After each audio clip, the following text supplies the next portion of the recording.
തമ്പുരാൻ ഇന്നെങ്കിലും മനസമാധാനത്തോടെ അല്പം ഭക്ഷണം കഴിച്ചോ? എത്രയോ നാളുകളായി. മുൻപിലിരിക്കുന്ന ഭക്ഷണം പലതും ഓർമ്മിപ്പിക്കുകയാണ്. ഉണ്ണാനില്ലാത്തവരുടെ, വിതയ്ക്കാനില്ലാത്തവരുടെ പലരുടെയും സങ്കടങ്ങളിൽ നിന്നും നമ്മുടെ മനസ്സിന് മോചനമില്ല. അങ്ങയോട് എനിക്കൊരു അപേക്ഷയുണ്ട്. പറഞ്ഞോളൂ, എന്താണ്? പറഞ്ഞോളൂ തമ്പുരാൻ. നാളെ ദേശമംഗലത്തിന് മുന്നോട്ട് പോകാനുള്ള പാതയെക്കുറിച്ച് ആലോചിക്കുമ്പോൾ അങ്ങയുടെ മനസ്സിൽ തെളിയുന്നത് എന്തോ അത് തുറന്നു പറയണം. ഇതല്പം വിചിത്രമാണല്ലോ തമ്പുരാൻ. ദേശമംഗലത്തെക്കുറിച്ച് നമ്മുടെ ചിന്തയിൽ വരുന്നതൊന്നും നാം ഇതുവരെ അങ്ങയോട് പറയാതിരുന്നിട്ടില്ല. പക്ഷേ ഇത്തവണത്തെ അവസ്ഥ വ്യത്യസ്തമാണല്ലോ. പലരും പലതിനും പലതരം പരദൂഷണങ്ങൾ പറഞ്ഞു പരത്തുന്നു. അക്കൂട്ടത്തിൽ നമ്മുടെ വേളിയെക്കുറിച്ച് വരെ പരാമർശമുണ്ട്.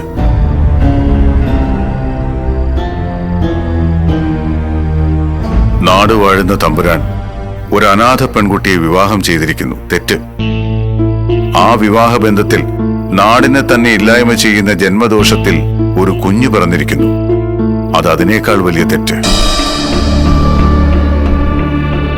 ഒരുപക്ഷെ ഇതെല്ലാം സത്യമാണെങ്കിൽ ദേശമംഗലത്തിന്റെ നന്മയ്ക്ക് വേണ്ടി സ്വന്തം കുഞ്ഞിനെ ഉപേക്ഷിക്കാൻ പോലും നാം തയ്യാറാണ്. അതാണ് അങ്ങയുടെ മനക്കണ്ണിൽ കാണുന്നതെങ്കിൽ തുറന്നു പറയാൻ മടിക്കരുത്. ഇത്രയും പ്രജാക്ഷേമ തൽപരനായ ഒരു തമ്പുരാന്റെ പ്രജകൾ അപവാദ പ്രചരണം നടത്തുന്നത് അത്ഭുതം തന്നെ. പക്ഷേ അങ്ങൊന്നും മറക്കുകയും ചെയ്യരുത്. രാജ്യസ്ഥാനത്തിന്റെ ഏറ്റവും ഉത്തമ പര്യായമായ മര്യാദ പുരുഷോത്തമനായ ഭഗവാൻ ശ്രീരാമന്റെ കാലത്തും ഈ പരദൂഷണപ്പട മറഞ്ഞിരുന്നിട്ടില്ല. സീതാദേവിയിൽ കളങ്കം ആരോപിച്ചത് ഒരു അലക്കുകാരനാണ്. അതുവഴി ഭഗവാൻ ശ്രീരാമനും സീതാദേവിയും ഏൽക്കേണ്ടി വന്ന പരിഹാസങ്ങൾ എത്ര, പരീക്ഷണങ്ങൾ എത്ര. എല്ലാ പരീക്ഷണങ്ങൾക്കുമപ്പുറം അവരുടെ സ്ഥാനം ഇന്ന് എവിടെയാണെന്ന് അങ്ങ് ഓർക്കുന്നത് നല്ലത്. ഏറെ ചിന്തിച്ച് മനസ്സ് വ്യാകുലമാക്കണ്ട. ഉറക്കം നഷ്ടപ്പെട്ടിട്ട് ഏറെ നാളായില്ലേ? ഇന്നത്തെ രാത്രി അങ്ങ് പോയി മനസ്സമാധാനത്തോടെ ഉറങ്ങും. പ്രഭാതത്തിൽ കാണാം നമുക്ക്. തടസ്സങ്ങൾ അതിജീവിച്ച് നാം ഇവിടെ എത്തിയിട്ടുണ്ടെങ്കിൽ നമ്മെ അയച്ച ഈശ്വരന് ഉദ്ദേശമില്ലാതിരിക്കുമോ? സമാധാനമായി ചെന്നോളൂ.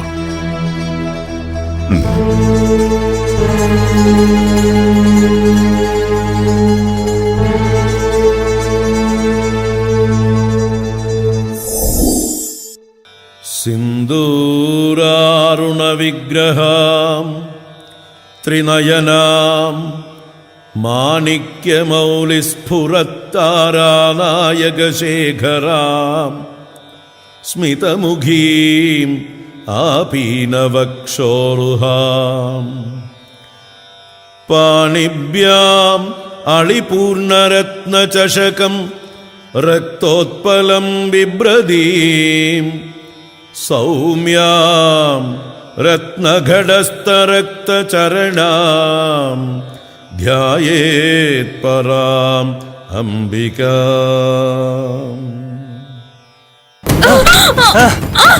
എറിയവളെ, ഓടിക്കവളെ, എറിയവളെ. എന്തു പറ്റി തമ്പുരാൻ? വെള്ളം.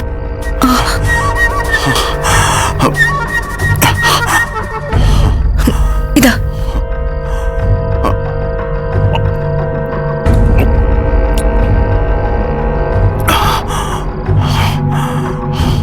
അല്പനേരം ശാന്തമായി ഉറങ്ങുന്നത് കണ്ടു. പിന്നെ എന്താണ് സംഭവിച്ചത്? എത്രയോ നാളുകളായി ഒരേ സ്വപ്നം തന്നെ നമ്മെ വേട്ടയാടുന്നു. ഇന്നും അത് തന്നെ കണ്ടു. ആ അലർച്ച ഇപ്പോഴും നമ്മുടെ കാതുകളിലുണ്ട്. അങ്ങ് പറയുന്നത്? അതെ, മുഖം വ്യക്തമല്ല, പക്ഷെ ഒരു കാര്യം ഉറപ്പ്. ഈ സ്വപ്ന ദർശനത്തിലൂടെ ദൈവത്തിന്റെ എന്തോ ഇടപെടലാണ്. അവധൂതനോട് പറഞ്ഞാൽ അദ്ദേഹം അതിന്റെ അർത്ഥം വ്യാഖ്യാനിച്ചു തരില്ലേ? പറയാം. അങ്ങ് ഭയപ്പെടാതിരിക്കൂ. അവധൂതന്റെ വരവോടെ പ്രജകളുടെ കണ്ണീരിന് ശമനമുണ്ടായിട്ടുണ്ട്. എല്ലാവരുടെ മനസ്സിലും പ്രതീക്ഷകൾ വളരാൻ തുടങ്ങിയിരിക്കുന്നു. പക്ഷെ അവരുടെ തമ്പുരാന് ഊണില്ല, ഉറക്കമില്ല.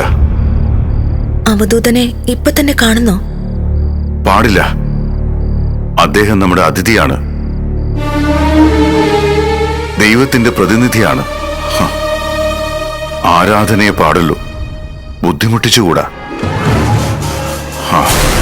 നേരം വെളുക്കട്ടെ.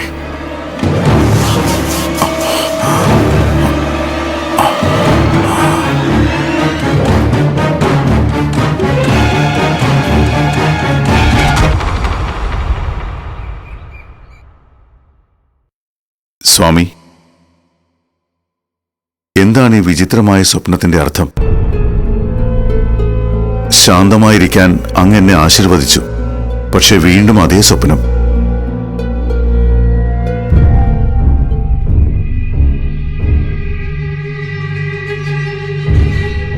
മഹാരാജാവ് നീണാൾ വാഴട്ടെ. തമ്പുരാൻ, പരിഹാര കർമ്മങ്ങൾക്കും അഭിവൃദ്ധി പൂജയ്ക്കുമായുള്ള ഋഷിവര്യന്മാരും മഹാമുനികളും തെക്ക് ദേശത്തു നിന്ന് പുറപ്പെട്ടതായി ദൂത് വന്നിരിക്കണു. ആയിക്കോട്ടെ. തമ്പുരാൻ, ആദ്യത്തെ പരിഹാരം വേണ്ടത് അങ്ങ് നിരന്തരമായി കാണുന്ന ആ സ്വപ്നത്തിന് തന്നെയാണ്. പരിഹാരകർമ്മത്തിനെത്തുന്ന മഹാമുനിമാരെയും ഋഷിമാരെയും നിലവിളക്ക് കൊളുത്തി സ്വീകരിക്കേണ്ടത് കന്യകയായ ഒരു പെൺകുട്ടിയാണ്. അതും അങ്ങയുടെ രക്തബന്ധത്തിൽ പിറന്ന ഒരു പെൺകുട്ടി. തമ്പുരാന്റെ രക്തബന്ധത്തിൽ അങ്ങനെ ഒരാളില്ല. ഉണ്ട്, തമ്പുരാന്റെ രക്തബന്ധത്തിൽ അങ്ങനെ ഒരാളുണ്ട്. അങ്ങയുടെ ഇളയ സഹോദരി. അങ്ങ് എന്ത് ഭ്രാന്താണ് ഈ പറയുന്നത്? അവൾ കന്യകയോ? ജാര സംസർഗത്തിന് ശിക്ഷ വിധിച്ച് കൊട്ടാരക്കെട്ടിൽ നിന്ന് പുറത്താക്കപ്പെട്ടവൾ പിന്നെ എങ്ങനെയാണ് കന്യകയാകുന്നത്? അച്ഛൻ തമ്പുരാന് ഏതോ നർത്തകിയിൽ പിറന്നവളാണെന്ന് പറഞ്ഞാണ് പഞ്ചമിയെ ഇങ്ങോട്ട് കൂട്ടിക്കൊണ്ടുവന്നത്. പക്ഷെ അവൾ വന്നതിന് ശേഷം എന്താണ് ഉണ്ടായതെന്ന് ദേശമംഗലക്കാർക്ക് മുഴുവനും അറിയാം. കൊട്ടാരത്തിലെ കുതിരക്കാരനെ നിത്യേന അന്തപുരത്തിലേക്ക് ക്ഷണിച്ചു വരുത്തിയവളെ പരിശുദ്ധ എന്ന് പറയാനാണോ അങ്ങയുടെ നീക്കം? എന്റെ ചോദ്യം തമ്പുരാനോടാണ്. അനുജത്തിക്ക് ശിക്ഷ നൽകി പുറത്താക്കിയത് രാജകൽപ്പനയാണ്. പക്ഷേ അനുജത്തി ചെയ്തുവെന്ന് പറയുന്ന തെറ്റ് അങ്ങേക്ക് ബോധ്യപ്പെട്ടതാണോ? ഇതിൽ കൂടുതൽ എന്ത് ബോധ്യപ്പെടാനാണുള്ളത്? കുതിരക്കാരനെയും അവളെയും പാതിരാത്രി അന്തപുരത്തിൽ ഒന്നിച്ചു കണ്ടതിന് തമ്പുരാൻ വരെ സാക്ഷിയാണ്. ശരി, എന്നിട്ടെന്ത് സംഭവിച്ചു? കൊട്ടാരക്കെട്ടിലെ തമ്പുരാട്ടിയെ തൊട്ടവനെ ആ നിമിഷം തന്നെ നാം വധിച്ചു. രാജനീതിയിൽ അങ്ങേക്ക് തെറ്റുപറ്റിയല്ലോ തമ്പുരാൻ. കുറ്റം ചാർത്തപ്പെട്ടവനെ വിചാരണ ചെയ്യലല്ലേ പതിവ്? ഇരുപക്ഷത്തിനും പറയാനുള്ളത് കേട്ടിട്ടല്ലേ ശിക്ഷ വിധിക്കുന്നതും. പക്ഷേ സ്വന്തം സഹോദരിയുടെ കാര്യത്തിൽ അതുണ്ടായില്ലല്ലോ. തമ്പുരാൻ നേരിട്ട് കണ്ട കാര്യത്തിന് രാജവിചാരണയ്ക്ക് എന്ത് പ്രസക്തി? കൊട്ടാരത്തിനും തമ്പുരാനും വീണ്ടും വീണ്ടും നാണക്കേട് ഉണ്ടാക്കാൻ വേണ്ടിയോ? തമ്പുരാൻ, രാജ്യത്തു നിന്ന് പുറത്താക്കപ്പെട്ട സേനാധിപതിയുടെ മക്കൾ ഉഗ്രരൂപികളായത് എപ്പോഴാണ്? ദേശമംഗലത്ത് ദേവീ സാന്നിധ്യം നഷ്ടമായതെപ്പോഴാണ്? എല്ലാം സംഭവിച്ചത് അങ്ങയുടെ അനുജത്തി ഈ കൊട്ടാരക്കെട്ടിൽ നിന്നിറങ്ങിയതിനു ശേഷമല്ലേ? ശരിയാണ്, എല്ലാ ദുഃഖങ്ങളും അതിനുശേഷമാണുണ്ടായത്. എവിടെയോ അങ്ങേക്കൊരു പിഴവ് പറ്റിയിരിക്കുന്നു. പക്ഷെ നാം ഉറപ്പിച്ചു പറയാം, പടിയിറക്കപ്പെട്ട പെൺകുട്ടി തിരിച്ചു വന്നേ പറ്റൂ. അഭിവൃദ്ധി പൂജയ്ക്ക് അവൾ വിളക്ക് കൊളുത്തിയേ പറ്റൂ. അല്ലാതെ ദേശമംഗലത്തിന്റെ സർവനാശത്തിന് പരിഹാരമുണ്ടാവില്ല. രാജ്യം നശിച്ചാലും പിഴച്ചുപോയ ഒരുത്തിയെ കൊട്ടാരത്തിലേക്ക് തിരിച്ചു വിളിക്കാൻ പറ്റില്ല. ആണ്ടുകൾ തോറും വന്നിരുന്ന അവധൂതന് ചില ആണ്ടുകളിൽ മുടക്കം വന്നപ്പോ തലയ്ക്ക് വെളിവില്ലാത്ത കാര്യങ്ങൾ വിളിച്ചു പറയുകയാണ് തമ്പുരാൻ. ശിവശങ്കര,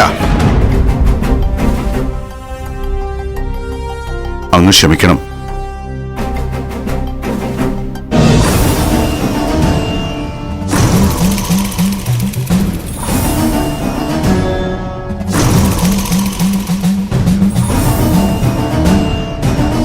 കൊട്ടാരത്തിൽ നിന്നും പടിയിറക്കപ്പെട്ട പഞ്ചമി പരിശുദ്ധയാണെന്ന് നാം പറഞ്ഞത് സത്യം തന്നെയാണ്. നമ്മുടെ ഈ കൈ കണ്ടോ? പരിശുദ്ധമായ അഗ്നി നമ്മെ പൊള്ളിച്ചില്ല.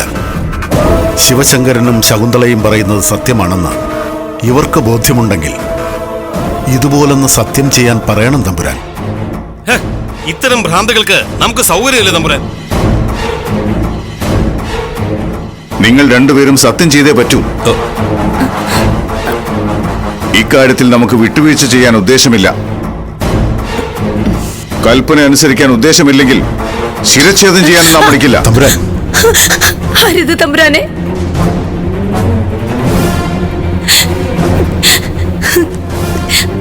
ഏട്ടൻ തമ്പുരാൻ പൊറുക്കണം. പഞ്ചമി അല്ല തെറ്റ് ചെയ്തത്, ഞങ്ങളാണ്. അച്ഛൻ തമ്പുരാൻ അന്യസ്ത്രീയിൽ ജനിച്ച പെൺകുട്ടിയെ കൂട്ടിക്കൊണ്ടുവന്നപ്പോ അത് അങ്ങയുടെ മഹത്വമായി എല്ലാവരും വാഴ്ത്തിപ്പാടി.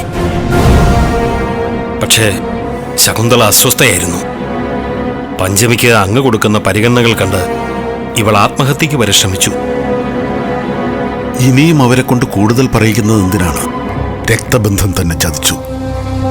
ജാരസംസർഗ കഥ ഇവരുടെ സൃഷ്ടിയിൽ മെനഞ്ഞെടുത്തതാണ്. ഇല്ല, നമ്മെക്കൊണ്ട് ഈ ദുഷ്കർമ്മം ചെയ്യിക്കാൻ കാരണക്കാരായ ഈ രണ്ട് മഹാപാപികളെയും വെറുതെ വിടാനാകില്ല. ദേശമംഗലത്തിന്റെ പുരോഗതിക്ക് ആദ്യം ചെയ്യേണ്ട കർമ്മം ഇവരുടെ ശിരച്ഛേദമാണ്. തമ്പുരാൻ, ഇപ്പോൾ അതിനുള്ള സമയമല്ല. അങ്ങ് നിരന്തരമായി കണ്ടുകൊണ്ടിരിക്കുന്ന സ്വപ്നം അങ്ങയുടെ അനുജത്തി തന്നെയാണ്. ഏതോ ഒരു ദേശത്ത് പ്രാകൃത വേഷത്തിൽ അലയുകയാണ് ആ പെൺകുട്ടി. അവളെ കണ്ടെത്തണം, കൊട്ടാരക്കെട്ടിലേക്ക് തിരിച്ചു കൊണ്ടുവരണം. അതാണ് അങ്ങയുടെ മുന്നിലുള്ള ആദ്യത്തെ കർത്തവ്യം. മന്ത്രിമുഖ്യ, ദേശത്തിന്റെ 4 ദിക്കുകളിലേക്കും ഭടന്മാർ പുറപ്പെടട്ടെ. സത്രങ്ങളിലും സഞ്ചാരികളുടെ പക്കലും സന്ദേശമെത്തിക്കുക. അടിയൻ. പഞ്ചമിയെ ഉടൻ കൊട്ടാരത്തിൽ എത്തിക്കുക തന്നെ വേണം. ഉത്തരവ് പോലെ. പോവുക. ഇനി നമ്മുടെ കൺവെട്ടത്ത് കണ്ടുപോകരുത്.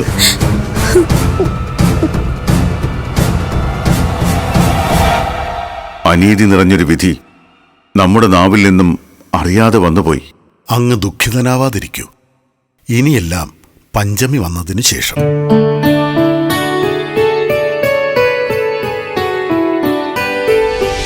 നാട് കടത്തപ്പെട്ട പഞ്ചമി തമ്പുരാട്ടി തിരിച്ചെത്തി വിളക്ക് കൊളുത്തിയാലല്ലാതെ പ്രതിവിധികളൊന്നുമില്ലെന്നാണ് അവധൂതൻ പറഞ്ഞിരിക്കുന്നത്. എല്ലാം തിരുത്താനുള്ള പുറപ്പാടിലാണ് ദേശമംഗലം.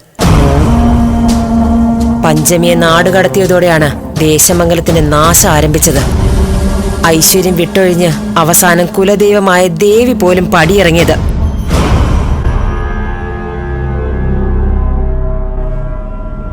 ആർക്കെങ്കിലും എന്തെങ്കിലും സൂചന കിട്ടിയോ പഞ്ചമിയെക്കുറിച്ച്? ഇതുവരെ ഇല്ല. തമ്പുരാൻ പരിഭ്രാന്തിയിലാണ്. ഒരുപക്ഷെ പഞ്ചമി ജീവൻ വെടിഞ്ഞിട്ടുണ്ടെങ്കിലോ? ഇല്ലാത്ത ഒന്നിനെ തിരിഞ്ഞു പോകാൻ അവധൂതനിൽ നിന്നും ഒരു കൽപ്പന ഉണ്ടാവില്ല. പഞ്ചമി ഈ ഭൂമി മലയാളത്തിൽ എവിടെയോ ഉണ്ട്. അങ്ങനെയെങ്കിൽ അവൾ തിരിച്ചു വരാതിരിക്കാൻ ശ്രമിച്ചാൽ അതോടെ തീരില്ലേ ദേശമംഗലത്തിന്റെ തിരിച്ചുവരവ്? സുന്ദരരാജനെ പടയാളികൾക്ക് കണ്ടെത്താൻ കഴിയുന്നതിന് മുൻപ് പഞ്ചമിയെ നമ്മുടെ ഭടന്മാർ കണ്ടെത്തണം. അന്ന് നാടുകടത്തലാണ് സുന്ദരരാജൻ അവർക്ക് വിധിച്ച ശിക്ഷയെങ്കിൽ ജീവൻ എടുക്കുന്നതായിരിക്കണം നമ്മൾ വിധിക്കുന്ന ശിക്ഷ. ജ്യേഷ്ഠ, നമ്മുടെ പടയാളികൾ 4 ചുറ്റിനും പോവട്ടെ. ഞാനത് തീരുമാനിച്ചു കഴിഞ്ഞു. വിമലേ, അടിയൻ. ഇനിയുള്ള നിമിഷങ്ങൾ നിർണായകമാണ്. സുന്ദരരാജന്റെ ചെവിയിലെത്തുന്ന ഓരോ വാർത്തയും അതേ നിമിഷം നീ ഇവിടെ എത്തിച്ചിരിക്കണം. ഉവ്വ് തമ്പുരാട്ടി. മറക്കണ്ട, നിന്നെ കാത്തിരിക്കുന്നത് ദേശമംഗലത്ത് ആർക്കും സ്വന്തമാക്കാൻ പറ്റാത്ത പദവിയാണ്. അടിയൻ. പടയൊരുക്കി അയച്ചിട്ട് ഞാൻ തിരിച്ചെത്തിക്കോളാം. ഹോമകുണ്ടം കത്തിച്ചോളൂ. പഞ്ചമിയെക്കുറിച്ചുള്ള സൂചന അതിൽ നിന്നും ഉണ്ടാവും. തമ്പുരാട്ടി, ഈ ഉദ്യമവും പിഴച്ചാൽ? ഞാനും എന്റെ ജ്യേഷ്ഠനും യുദ്ധം ചെയ്യുന്നത് സ്വന്തം പ്രാണൻ കയ്യിലെടുത്താണ്. വിമലയ്ക്ക് മടങ്ങാം. അടിയൻ.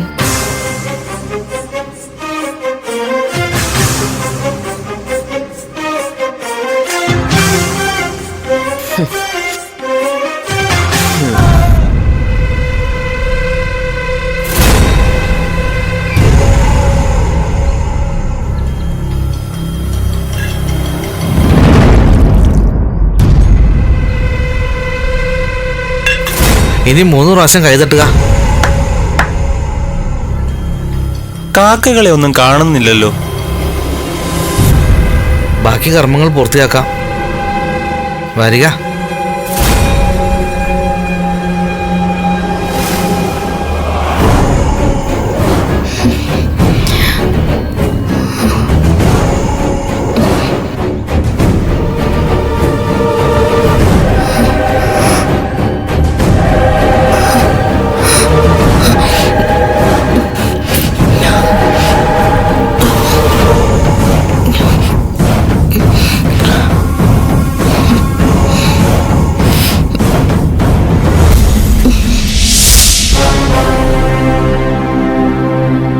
തമ്പുരാൻ, തമ്പുരാൻ നീണാൾ വാഴട്ടെ.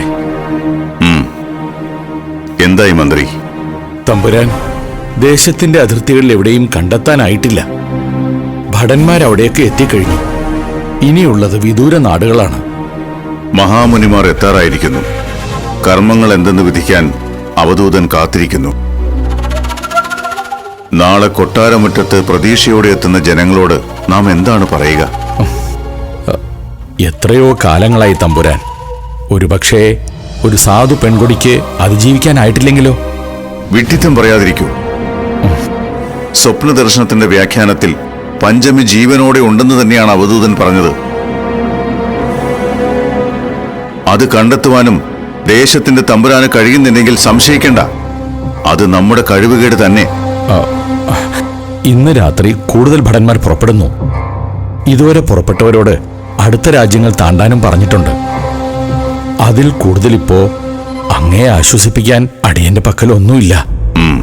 മന്ത്രിമുഖ്യൻ പൊക്കോളൂ. പാപഭാരം നിറഞ്ഞ ചിന്തകളാണ് നമ്മുടെ മനസ്സ് നിറയെ. ക്ഷീണമുണ്ട്. ശരി തമ്പുരാൻ.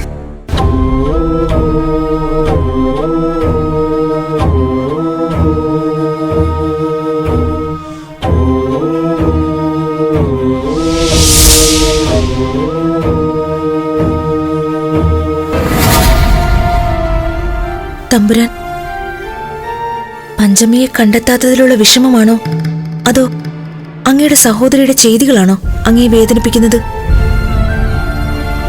തെറ്റ് നമ്മുടെ ഭാഗത്താണ്. സ്വന്തം അനുജത്തിയോട് നീതി കാണിക്കാത്തവൻ, ഒരു വിശദീകരണം പോലും ചോദിക്കാൻ അനുവദിക്കാത്തവൻ. എന്ത് കഷ്ടമാണ്. പ്രായത്തിൽ കുറവുള്ള പഞ്ചമിക്ക് അങ്ങ് മാത്രമല്ല, കൊട്ടാരക്കെട്ടിലെ എല്ലാ പേരും അല്പം പരിഗണന കൂടുതൽ കൊടുത്തിരുന്നു.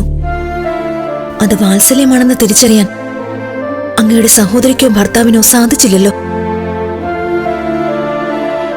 അന്യദേശങ്ങളിൽ പലപ്പോഴും കൊട്ടാരക്കെട്ടുകളിലെ ഗൂഢാലോചനകളെക്കുറിച്ചും അതിന്റെ പേരിൽ നടക്കുന്ന ആഭ്യന്തര കലാപങ്ങളെക്കുറിച്ചും ഒക്കെ കേട്ടിട്ടുണ്ട്. പക്ഷേ ഇവിടെ നാം അത് പ്രതീക്ഷിച്ചില്ല. ഒരു സൂചനയെങ്കിലും ഉണ്ടായിരുന്നെങ്കിൽ അവൾ ഈ കൊട്ടാരക്കെട്ടിൽ നിന്നും ഇറങ്ങേണ്ടി വരില്ലായിരുന്നു. അങ്ങിങ്ങനെ വേദനിക്കുന്നത് കൊണ്ട് ഇതിനൊരു പരിഹാരം ആകുമോ? അല്ലാതെ നാം എന്തു ചെയ്യണം? നാടായ നാട് മുഴുവൻ ഭടന്മാർ എത്തിക്കഴിഞ്ഞു. അവിടെ എങ്ങും പഞ്ചമിയില്ല. കൂട്ടിക്കൊണ്ടുവരാൻ സാധിച്ചില്ലെങ്കിൽ പിന്നെ നാടിന്റെ അഭിവൃദ്ധിക്കായുള്ള പൂജ മുടങ്ങും. പിന്നെ എന്തിനാ നമ്മുടെ ജീവൻ ബാക്കിയായത്? മരണമായിരുന്നില്ല ഇതിനേക്കാൾ ഭേദം. അങ്ങ് വല്ലാതെ അസ്വസ്ഥനാണ്. ഒരു കാര്യം നിസ്സംശയം പറയാം, പഞ്ചമിയോട് അങ്ങേക്കുണ്ടായിരുന്ന സഹോദര സ്നേഹം കലർപ്പില്ലാത്തതാണ്. കൺമുൻപിൽ ഒരു കൂട്ടർ കൈ ചൂണ്ടി കാണിച്ചപ്പോ ദേശത്തിന്റെ അധികാരി ചെയ്തു പോയേക്കാവുന്ന കൽപ്പന തന്നെയാണ് അങ്ങയും പുറപ്പെടുവിച്ചത്.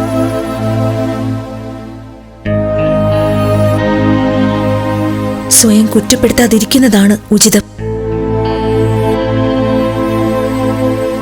മകൾ കുമ്മ കൊടുത്ത് ആഴിയിടത്തിലേക്ക് അങ്ങ് നടന്നകലുമ്പോൾ മുതൽ ദേവീനാമത്തിന് നാം മുടക്കം വരുത്തിയിട്ടില്ല. എന്റെ നെറ്റിയിലെ സിന്ദൂരം കാക്കണമേ എന്ന് പറഞ്ഞ് നാം അമ്മയുടെ മുൻപിൽ സ്വയം സമർപ്പിച്ചു. അതിനുള്ള ഫലം ദേവി എനിക്ക് തന്നിട്ടുണ്ടെങ്കിൽ അങ്ങയുടെ സങ്കടത്തിനും പരിഹാരം ഉണ്ടാവും. വിശ്വസിക്കൂ തമ്പുരാൻ, ഇത് പരീക്ഷണങ്ങളിൽ അവസാനത്തേതാണ്. ഇതിൽ കൂടുതൽ അങ്ങയുടെ മനസ്സ് ദേവി മഹാമായ നൊമ്പരപ്പെടുത്തില്ല. തീർച്ച.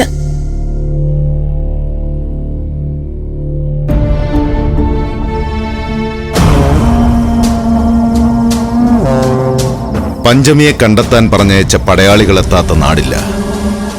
തെക്ക് കാങ്കയം മുതൽ 4 നാടുകൾ തിരഞ്ഞു കഴിഞ്ഞു. തമ്പുരാൻകുന്ന് മുതൽ വാണി നദി വരെയുള്ള വടക്കൻ ദേശം, മാതംഗ നാട് തൊട്ട് കിഴക്കോട്ട്, ദുർഗാപുരി വരെ പടിഞ്ഞാറ്. എവിടെയും അങ്ങനെ ഒരുത്തിയുടെ സാന്നിധ്യം അറിയാൻ കഴിഞ്ഞില്ല. പടയാളികൾ തിരിയുന്നതൊക്കെയും വിദൂര ദിക്കുകളാണ്. ഒരുപക്ഷെ ദേശമംഗലത്തിന്റെ അതിർത്തി പ്രദേശങ്ങൾ വിടാതെ പഞ്ചമി ഇവിടെ എവിടെയെങ്കിലും ഒരു ഒളിത്താവളത്തിൽ ഉണ്ടെങ്കിലോ? പടയാളികളോട് തിരിച്ചെത്താൻ നിർദ്ദേശം കൊടുത്തിട്ടുണ്ട്. അവർ വരട്ടെ, തിരച്ചിലിന് നമുക്ക് ഇറങ്ങാം. തമ്പുരാട്ടി, എന്താ വിമലെ, വിശേഷങ്ങൾ എന്തെങ്കിലും ഉണ്ടോ? ഉണ്ട്. തെക്കൻ നാടായ അമരേന്ദ്രപുരിയിലേക്ക് പോയ ഭടന്മാരിൽ നിന്ന് ഒരു ദൂത് വന്നിട്ടുണ്ട്. പഞ്ചമി ആ നാട്ടിലുണ്ട്. കണ്ടെത്തിയോ? ഇല്ല, ലക്ഷണപ്രകാരം അത് തന്നെയാണെന്ന് പറയുന്നു. ഊരലഞ്ഞു നടക്കുന്ന ഒരു ഭ്രാന്തിയായിട്ട്. വെറുതെയല്ല, ആൾവാസമുള്ള ഇടങ്ങളിൽ തിരഞ്ഞിട്ടും നമ്മുടെ പട അവളെ കണ്ടെത്താതിരുന്നത്. അമരേന്ദ്രപുരിയിൽ എവിടെയാണ്? അത് വ്യക്തമല്ല. പൊന്തക്കാടുകളിലാണത്രേ വാസം. ഇടയ്ക്ക് വല്ലപ്പോഴും വെളിയിലിറങ്ങും. അമരേന്ദ്ര ചാവടി എന്ന ദേശത്ത് അതിപ്രശസ്തമായ ഒരു ഗുരുകുലമുണ്ട്. ഗുരുകുലത്തിലെ കുട്ടികൾ ഉച്ചഭക്ഷണം കഴിച്ചിടുന്ന എച്ചിലുകൾ എടുക്കാൻ പൊന്തക്കാട്ടിൽ നിന്നും പഞ്ചമി ഇറങ്ങി വരാറുണ്ടെന്ന് പറയുന്നുമുണ്ട്. അമരേന്ദ്രപുരി, ചാവടി ദേശം. ഗുരുകുലത്തിലെ കുട്ടികൾ നിത്യേന അവളെ കല്ലെറിഞ്ഞ് ഓടിക്കാറുണ്ടത്രേ. തെക്കൻ ദിക്കിലേക്ക് പോയ നമ്മുടെ പടയാളികൾ അവിടെ എത്താൻ എത്ര നേരം വേണം? പടയാളികൾ കാങ്കയത്ത് നിന്നും തിരിച്ചു കഴിഞ്ഞു. അമരേന്ദ്രപുരിയിലേക്ക് ഇനി അല്പദൂരം മാത്രം. വിമല പറഞ്ഞതെല്ലാം സത്യമാണെങ്കിൽ ഇന്ന് ഉച്ചയ്ക്ക് ഗുരുകുലത്തിന്റെ പിന്നാമ്പുറത്ത് വിശപ്പകറ്റാൻ വരുന്ന പഞ്ചമിയെ തേടി കല്ലെറിയാൻ വരുന്ന കുട്ടികൾക്ക് പകരം തുളച്ചു കയറുന്ന കരിങ്കൽ ചീളുകളുമായി നമ്മുടെ പടയാളികൾ ഉണ്ടാവും.